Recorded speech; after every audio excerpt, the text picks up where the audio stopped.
Viena iš šių dienų temų kalbos apie korupciją mūsų šalyje.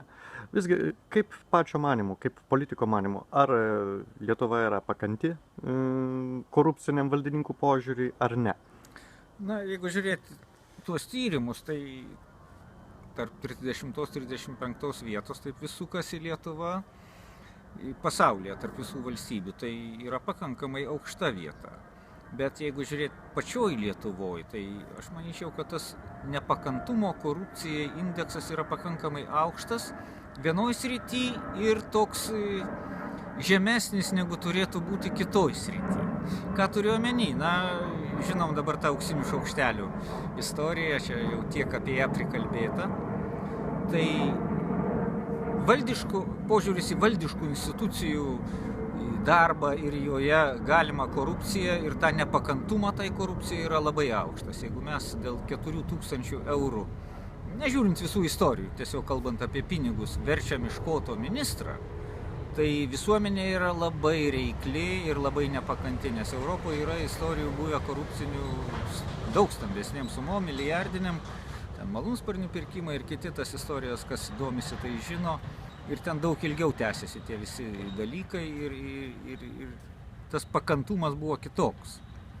Tai čia galim pasidžiaugti. Visuomenė valdžios korupcijai yra be galo nepakanti ir tai yra geras indeksas, geras rezultatas. Jeigu kalbėsim asmeninį požiūrį savo privačiuose reikaluose, tai čia susiduriam su kitokia situacija. Duoti pakišą kokiam valdininkėliui, kas greičiau patvarkytų mano kokį asmeninį reikalą, daugeliu atveju yra kaip ir norma ir priimtinas elgesys, ypač senąjį kartą. Ir manyčiau, tai yra reliktas okupacinio laikotarpio, nes tada kitaip sutvarkyti kažkokius reikalus buvo sunkiai įsivaizduojama. Tik per asmeninės pažintis, per kažkokį patepimą, pagerinimą savo santykio ir taip tik tas buvo įmanoma, nes kitaip tu tiesiog paslaugos negausi, neprieis tavo eilė niekad, baigsis tavo gyvenimas, o tu vis stovėsi eilėje. Tai tas daugiau sietina su vyresniaja karta. Jaunimas šiuo požiūriu irgi jau yra kitoks ir tai labai džiugina. Kiek teko ar ligoninėje, ar poliklinikoje, kur jauni daktarai yra, jie net pakabinę skelbimus, kad mums užtenka ačiū, jeigu kas nors bando tą daryti, ar jūs žinote, praneškite, mes tuoj pat imsimės priemonių. Jeigu kokios paslaugos yra iš karto parašyta, kiek jos kainuoja, kodėl už tą reikia tiek užmokėti, kam kainuoja, kam nekainuoja, jeigu tu nori ten, sakykime, atskiros palatos geresnės, vienas nori būti. Viskas yra vieša, skaidru ir parašyta, kam reikia užmokėti per kasą, net ten kam nors duok kokį pakišą, kad tave ten paguldytų. Tai tie dalykai džiugina. Ateitis yra gera, jeigu mes, aišku, patys neprisidarysim kokių bėdų.